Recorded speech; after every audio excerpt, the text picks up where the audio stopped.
College میں BCom first year کا student ہوں۔ آپ نے ہم لوگوں کو دعوت کے بارے میں بتایا کہ ہم لوگ غیر مسلمان لوگوں کو اسلام کی طرف بلائیں، تو میں یہ جاننا چاہتا ہوں کل کو انشاءاللہ جب میں اس کام کے لیے، اس نیک کام کے لیے آگے دنیا میں نکلوں گا، تو کسی غیر مسلمان نے مجھ سے سب سے پہلے یہ پوچھ لیا کہ میں اپنا مذہب چھوڑ کے جس کو میں اتنے سالوں سے پریکٹس کر رہا ہوں، آپ کا اسلام کیوں پکڑ لوں؟ یا ایک سٹیپ آگے جا کے اس نے یہ کہہ دیا آپ اپنا اسلام چھوڑ کے میرے مذہب میں کیوں نہیں آ جاتے؟ تو ان دونوں سوالوں کا میں کیا جواب دوں؟ شکریہ۔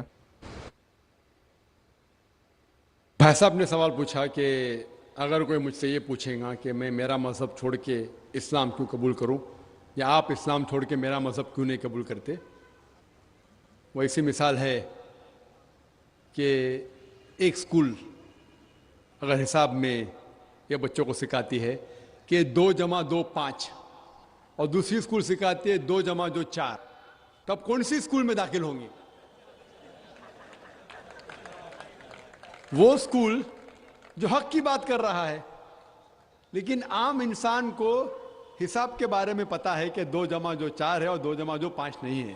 تو اسی لیے جب آپ کالج میں ایڈمیشن لیتے، آپ اس کالج میں ایڈمیشن لینے کی کوشش کریں گے جو کالج میں سب سے بہترین پڑھائی ہوتی ہے۔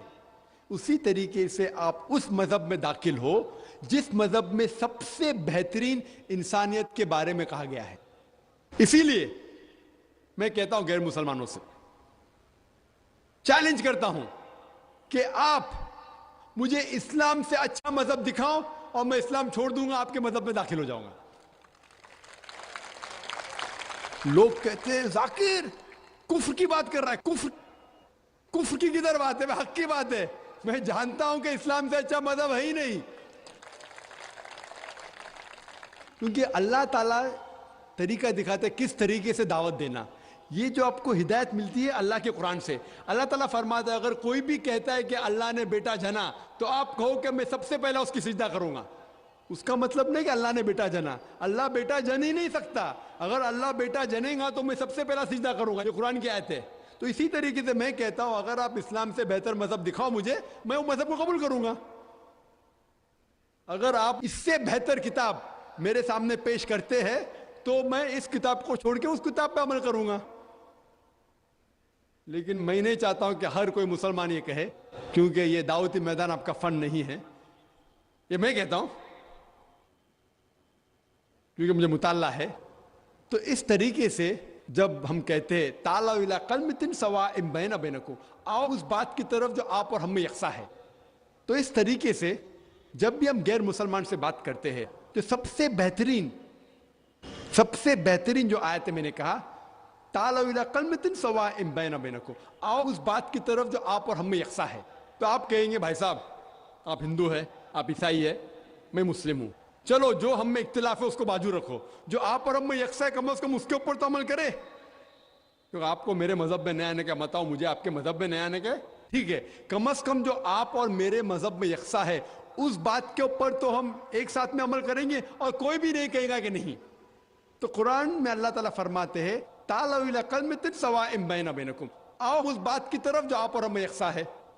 سب سے پہلی بات اللہ نعبد الا اللہ، ہم صرف اللہ سبحانہ و تعالیٰ کی عبادت کریں، ولا نشرک بہ شیئا، کہ آپس میں ہم کسی کو اللہ کے ساتھ شریک نہ کریں، ولا یتخذ بعضنا بعضا اربابا من دون اللہ، ہم آپ اور ہم میں سے کسی کو اللہ کے برابر کوئی رب نہ بنائیں۔ فَإِن تَوَلَّوْا فَقُولُوا اشْهَدُوا بِأَنَّا مُسْلِمُونَ، اور اگر وہ آپ کی بات کو نہ مانے تو کہو کہ ہم مسلمان ہیں، اللہ کے آگے جھکتے ہیں۔ تو اللہ تعالیٰ دکھاتا ہے کس طریقے سے دعوت دینا۔ تو میں کبھی بھی غیر مسلم سے ملتا ہوں، مثال کے طور پہ کوئی ہندو سے ملتا ہوں، وہ کہتا ہے کہ میں میرا مذہب کیوں چھوڑ کے اسلام میں داخل ہوں، میں کہوں مت داخل ہو، کون بول رہے داخل ہونے کے لیے؟ کم از کم آپ برابر سے آپ کے مذہب پہ کم از کم برابر سے عمل کرو۔ اور سب سے پہلی بات جو دعوت کی سب سے اہم بات ہے، اللہ تعالیٰ فرماتے تعالوا الی کلمۃ سواء بین بینکم اللہ نعبد الا اللہ، آؤ اس بات کی طرف جو آپ اور ہم یکساں ہے۔ سب سے پہلی بات ہے صرف اللہ کے علاوہ کسی کی عبادت نہ کرے۔ تو جب ہم کو ہندو سے پوچھتے ہیں کہ آپ کتنے خداؤں میں مانتے ہیں, کتنے بھگوان میں مانتے ہیں. کوئی کہیں گا 3, کوئی کہیں گا 100, کوئی کہیں گا 1000, کوئی کہیں گا 33 کروڑ. لیکن اگر آپ ایک عالم ہندو سے پوچھیں گے جس کو اپنے مذہب کے بارے میں علم ہے, ہندو مذہب کے بارے میں علم ہے, اس سے پوچھیں گے کہ کتنے خداؤں میں آپ کو یقین رکھنا چاہیے, تو وہ ہندو کہیں گا کہ ہندو کو صرف ایک خدا میں یقین رکھنا چاہیے اور ایک ہی خدا کی عبادت کرنا چاہیے. لیکن عام ہندو وہ مانتا ہے ایک فلسفی جسے کہتے ہیں پینتھیزم. عام ہندو مانتا ہے کہ سب کچھ خدا ہے. وہ کہتا ہے کہ پیڑ بھی خدا ہے, چاند بھی خدا ہے, سورج بھی خدا ہے, انسان بھی خدا ہے, سانپ بھی خدا ہے. ہم مسلمان مانتے ہیں کہ سب کچھ خدا کا ہے. پیڑ بھی خدا کا ہے, چاند بھی خدا کا ہے, سورج بھی خدا کا ہے, انسان بھی خدا کا ہے, سانپ بھی خدا کا ہے. تو یہ فرق جو ہمارے ہندو بھائیوں اور مسلمان کے درمیان ہے, وہ عام ہندو کہتا ہے کہ سب کچھ خدا ہے, ہم مسلمان کہتے سب کچھ خدا کا ہے. فرق ہے صرف کا. اگر ہم اس کا کے فرق کو سمجھ سکے تو ہندو اور مسلمان ایک ہو جائیں گے. صرف فرق ہے کا. کس طریقے سے ہم اس فرق کو سمجھیں گے؟ اللہ تعالیٰ فرماتے تعالوا الی کلمۃ سواء بین بینکم, آؤ اس بات کی طرف جو آپ اور ہم میں یکساں ہے. ہم سمجھے ان کے کتابوں سے خدا کا کیا تصور ہے. جب ہم ان کی مذہبی کتاب پڑھتے ہیں, Chandogya Upanishad chapter number 6 section number 2 shloka number 1, اس میں لکھا ہے ایکم ایودتیم. یہ سنسکرت شلوک ہے جس کے معنی ہے بھگوان ایک ہی ہے, دوسرا نہیں ہے. آگے جب ہم پڑھتے اپنشد ہندوؤں کی ایک مقدس کتاب ہے, کئی مقدس کتابیں ہیں. لکھا ہے شویتا شتر اپنشد میں chapter number 6 chapter number 6 shloka number 9 میں ناکست کسج جنیتا نہ چدیپا, جس کے معنی ہے اس خدا کے نہ ہی کوئی والدہ ہے, نہ کوئی والد ہے, نہ ہی کوئی رب ہے. اس خدا کے نہ کوئی والدہ ہے, نہ والد ہے, نہ کوئی رب ہے. آگے لکھا ہوا ہے شویتا شتر اپنشد میں چیپٹر نمبر 4 شلوکا نمبر 19 میں نہ تسیہ پرتما استی, اس بھگوان کی طرح کوئی بھی نہیں ہے, اس خدا کی طرح کوئی بھی نہیں ہے. اور بھگوت گیتا میں صاف لکھا ہے چیپٹر نمبر 7 شلوکا نمبر 20 میں all those of materialistic people the intelligence has been stolen by material desires. means جو کوئی پیسے کے پیچھے بھاگتا ہے, جو لوگ پیسے سے متاثر ہے, وہ لوگ غلط خدا کی عبادت کرتے ہیں. all those whose intelligence has been stolen by material desires they worship demigods. جس کے معنی ہے کہ جو لوگ پیسے کے پیچھے بھاگتے ہیں وہ لوگ غلط خدا کی عبادت کرتے ہیں. اور ہندو مذہب کی کتاب میں سب سے اونچی کتاب ہے وید. وید میں لکھا ہے یجروید چیپٹر نمبر 32 شلوکا نمبر 3 میں نہ تسیہ پرتما استی, اس خدا کا کوئی بھی عکس نہیں ہے. لکھا ہے یجروید میں چیپٹر نمبر 40 شلوکا نمبر 9 میں اندھاتم پویشنتی یا اسمبوتی مپاستے. اندھاتم مینس اندھکار, اندھاتم مینس اندھیرا, پرویشنتی مطلب داخل ہونا. وہ لوگ اندھکار میں داخل ہو رہے ہیں جو لوگ اسمبوتی کی عبادت کرتے ہیں. اسمبوتی مطلب نیچرل تھنگز, مثال کے طور پہ ہوا, پانی, آگ. جو لوگ اسمبوتی کی عبادت کرتے ہیں وہ اندھکار میں داخل ہو رہے ہیں. اور آگے لکھا ہوا ہے وہ لوگ اور گھور اندھکار میں داخل ہو رہے ہیں جو لوگ سمبوتی کی عبادت کرتے ہیں. سمبوتی مطلب انسان کی بنائی ہوئی چیزیں, مثال کے طور پہ ٹیبل, چیئر, بدھ. اگر آپ انسان کی بنائی ہوئی چیزوں کی عبادت کرتے ہیں تو اور گھور اندھکار میں داخل ہو رہے ہیں. کون کہتا ہے؟ Yajurveda chapter number 40 verse number 9. اور جو برہما سوترا ہے ہندوازم کا وہ ایکم براہم دیوتیا ناستے نینا ناستے کنچن، بھگوان ایک ہی ہے، دوسرا نہیں ہے، نہیں ہے، نہیں ہے، ذرا بھی نہیں ہے۔ تو میں کہوں گا ہندو سے کم از کم آپ کی کتاب میں دیکھو بھگوان ایک ہے، نہ اس کا بت ہے، آپ ایک بھگوان کی عبادت کرو اور کسی کی مت کرو۔ تو پہلے پہ میں اس سے قبول کراؤں گا لا الہ الا اللہ کہ بھگوان ایک ہے۔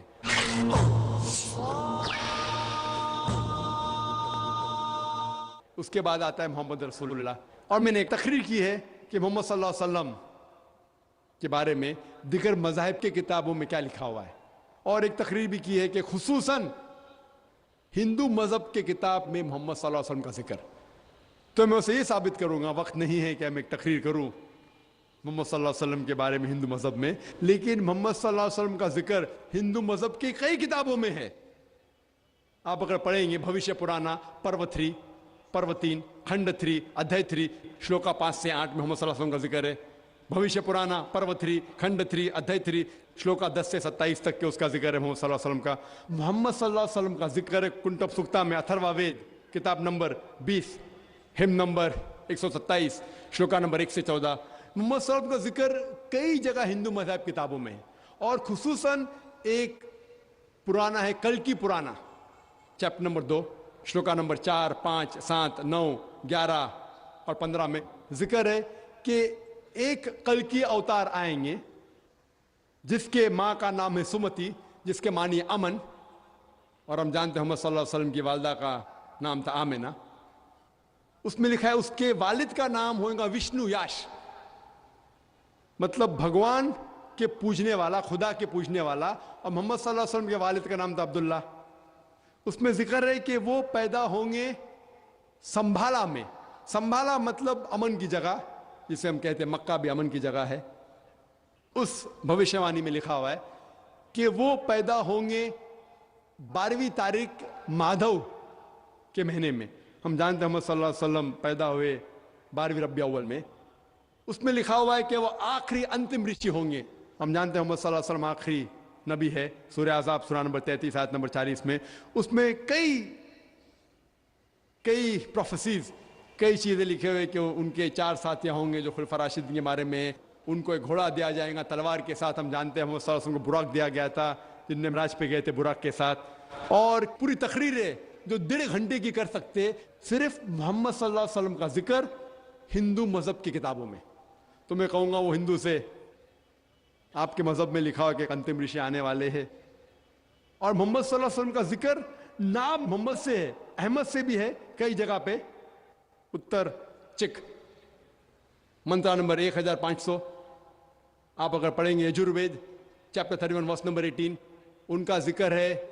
اتھروا وید بک نمبر 20 ہم نمبر 126 ورس نمبر 14 میں ان کا نام لکھا گیا ہندو مذہب کی کئی کتابوں میں۔ نارا شنسا، نارا مینس نر انسان، شنسا مینس جس کی پرشنسا ہوتی ہے، تعریف ہوتی ہے، انہیں تعریف کرنے کے لائق آدمی۔ اور جب محمد کا ترجمہ کرتے صلی اللہ علیہ وسلم کا، اس کے معنی بھی ہے تعریف کے لائق انسان۔ تو محمد کا ترجمہ کا سنسکرت میں کریں گے اس کا ہوگا نرشنسا، اور یہ لفظ نرشنسا ہندو مذہب کی کتاب میں کئی جگہ لکھا ہوا ہے، کئی جگہ، کئی سینکڑوں جگہ۔ رگ وید بک نمبر 1 ہم number 13 verse number 3، Rig Veda book number 1 ہم number 18 verse number 9، Rig Veda book number 1 ہم number 106 verse number 4، Rig Veda book number 2 ہم نمبر 3 ورس number 2، Rig Veda book number 5 ہم number 5 verse number 2، Rig Veda بک number 7 hymn number 5 verse number 2۔ Yajurveda chapter number 20 verse number 37، Yajurveda chapter number 21 verse number 57، Yajurveda chapter number 21 verse number 31، Yajurveda chapter number 21 verse number 55، Yajurveda chapter number 28 verse number 2، Yajurveda chapter number 28 verse number 42۔ سینکڑوں حوالے صرف ہندو مذہب کی کتابوں سے ہم دے سکتے ہیں جس میں محمد صلی اللہ علیہ وسلم کا نام آتا ہے ایز نرشنسا۔ سو میں ہندو سے کہوں گا کہ آپ کی ہندو مذہب کی کتاب میں لکھا ہوں کہ ایک بھگوان ہے، ایک ہی خدا ہے، نہ اس کا کوئی بت ہے، بت پرستی کرنا حرام ہے، اور کئی پیغمبر ہے، آخری پیغمبر محمد صلی اللہ علیہ وسلم ہے۔ تو میں کہوں گا کہ آپ کی کتاب میں لکھا ہے کہ ایک خدا ہے اور آخری پیغمبر محمد صلی اللہ علیہ وسلم ہے، اور آپ کو جو پیغام وہ لے کے آتا ہے اس کی بات کو ماننا چاہیے۔ اور وہ پیغام کیا ہے؟ قرآن اور صحیح حدیث. تو اگر آپ ہندو مذہب کی کتابوں کا مطالعہ کریں گے آپ کو یقین رکھنے پڑے گا ایک خدا میں اور محمد صلی اللہ علیہ وسلم. اسی طریقے سے ہم جب عیسائی سے بات کرتے ہیں اس کے بائبل سے ثابت کر سکتے ہیں خدا ہے. عیسیٰ علیہ السلام خدا نہیں ہے، وہ خدا کے بیٹے نہیں ہیں. بائبل کے اندر ذکر ہے کہ محمد صلی اللہ علیہ وسلم آنے والے ہیں. تو اس طریقے سے میں کہوں گا غیر مسلم سے کہ کم از کم آپ کی کتاب کو مانیں گے تو آپ کو یقین رکھنے پڑے گا ایک خدا میں. اور اللہ کا ذکر بھی ہے ہندو مذہب کی کتاب میں، عیسائی مذہب کی کتاب میں، لیکن اس کے لیے آپ کو تھوڑا جد و جہد کرنے پڑے گا، جہاد کرنے پڑے گا. جہاد مطلب نہیں جھگڑا، وہ غیر مسلمان سے جھگڑا نہیں کرنے پڑے گا. جد و جہد کرنے پڑے گا مطلب تھوڑی تحقیق کرنے پڑے گا، جہاد کرنے پڑے گا. میں کیا کر رہا ہوں؟ جہاد کر رہا ہوں. میں ہزاروں میل دور ادھر آیا کیا کرنے کے لیے؟ جہاد کرنے کے لیے، کسی کا قتل کرنے کے لیے نہیں. جد و جہد کرنے کے لیے کہ لوگوں کو اسلام کا پیغام دینے کے لیے آیا میں. تو اسی طریقے سے ہر انسان اگر قرآن اور حدیث کے اوپر عمل کرے اور اپنے دین کو پھیلائے تو انشاءاللہ آج کی تاریخ میں مسلمان کی حالت اور بہتر ہوگی انشاءاللہ. خواتین کی طرف سے کوئی سوال؟ Brother, Assalamu alaikum wa rahmatullahi wa barakatuh. I would like to start with the Islamic greeting. May peace, mercy and blessing be upon you. Brother, I would like to ask کہ جہاد کے 3 لیولز ہوتے ہیں. Firstly تو نفس کے خلاف، دوسرا دعویٰ کرنا، اور تیسرا جیسے جہاد فی سبیل اللہ. تو اس میں ہم عورتوں کا کتنا رول ہو سکتا ہے؟ اینڈ پلیز سر اگر ہو سکے تو یہاں سے بھی 2 کویشچنس پوچھے جائیں because we also want to ask. Thank you sir. بہن نے سوال کیا کہ جہاد کے 3 لیول ہوتے ہیں، ایک جہاد نفس، ایک دعویٰ، ایک جہاد فی سبیل اللہ. وہ سارے جہاد فی سبیل اللہ ہے. بہن کا مطلب میرے حساب سے کہ قتال فی سبیل اللہ. جہاد کے کئی درجے ہیں، کئی علماء نے کئی درجے دیے جہاد کے، 3 4 کوئی 10 کوئی 15 کئی درجے. لیکن یہ 3 کے بارے میں جو بہن نے ذکر کیا کہ بہنوں کا کیا رول ہے اس میں، بہنوں کا کیا رول ہے، کیا کام ہے. جہاں تک کہ جہاد نفس کا سوال ہے وہ ہر مسلمان کو کرنا چاہے وہ مرد یا عورت ہو، کہ اگر کوئی شیطان آپ کو بھڑکا رہا ہے کہ ایسا مت کرو، اللہ سے دور جاؤ، تو آپ کو اپنے نفس سے جہاد کرنا چاہیے. مثال کے طور پہ شیطان فرمائے گا یہ حجاب کرنے کی ضرورت کیا، سر ڈھکنے کی کیا ضرورت، بدن ڈھکنے کی کیا ضرورت، جتنا آپ بدن دکھائیں گے اتنا آپ مشہور ہوں گے. یہ شیطان بھڑکا رہا ہے. تو آپ جہاد کریں گے کہ خواتین کا فرض ہے کہ وہ سارے جسم کو ڈھانکے، جو صرف دکھا سکتی ہے وہ چہرہ اور یہ. تو یہ جہاد نفس ہوا. تو مرد کو بھی جہاد نفس کرنا چاہیے، خواتین کو بھی، دونوں کو. جو بھی اللہ تعالیٰ فرماتے قرآن میں اور اللہ کے رسول فرماتے حدیث میں، اس کے اوپر عمل کرنے پہ اگر آپ جہاد کر رہے تو وہ ایک قسم کا جہادی ہے اور کئی بار جہاد نفس بھی کہلائیں گا. جہاں تک کہ دعوت کا میدان ہے، خواتین کا بھی فرض ہے کہ وہ غیر مسلمان خواتین میں اسلام کے بارے میں غلط فہمیاں دور کرے، دعویٰ کرے. ہمارے بمبئی میں ہمارے ادارے میں اسلام ریسرچ فاؤنڈیشن میں ایک شعبہ ہے لیڈیز ونگ، خصوصاً خواتین کے لیے. اور اس شعبے میں کم سے کم 10 خواتین ہیں جو تقریر کرتے ہیں، 10 مقرر ہیں، 10 کم از کم، جو الحمدللہ نہ ہی بمبئی میں، ہندوستان کے دیگر شہروں میں، ہندوستان کے باہر بھی الحمدللہ وہ تقریر کرتے، خصوصاً خواتین کے درمیان. اور دعویٰ کرنا خواتین کا بھی فرض ہے، عورتوں کا بھی فرض ہے، نہیں کہ صرف مردوں کا فرض ہے، عورتوں کا بھی فرض ہے. اور کس طریقے سے دعویٰ کرنا چاہیے، آپ اگر ویب سائٹ پہ جائیں گے irf.net، آپ اگر ویب سائٹ پہ جائیں گے irf.net، وہاں طریقے دکھائے گئے کس طریقے سے آپ دعوت کے میدان میں اتر سکتے ہیں. اور جو آخری جو بہن نے سوال کیا کہ جو میرے حساب سے قتال فی سبیل اللہ تھا، ہم دیکھتے ہیں کہ صحیح بخاری میں ایک چیپٹر، ایک باب ہے جس کے اندر ذکر ہے کہ خصوصاً خواتین نے بھی قتال کے درمیان حصہ لیا. مثال کے طور پہ جب مرد جنگ کے میدان میں اترتے تھے تو انہوں نے پانی دیا، انہوں نے فرسٹ ایڈ کیا، مرم پٹی کی. اور ایک واقعہ ہے جس کا ذکر ہے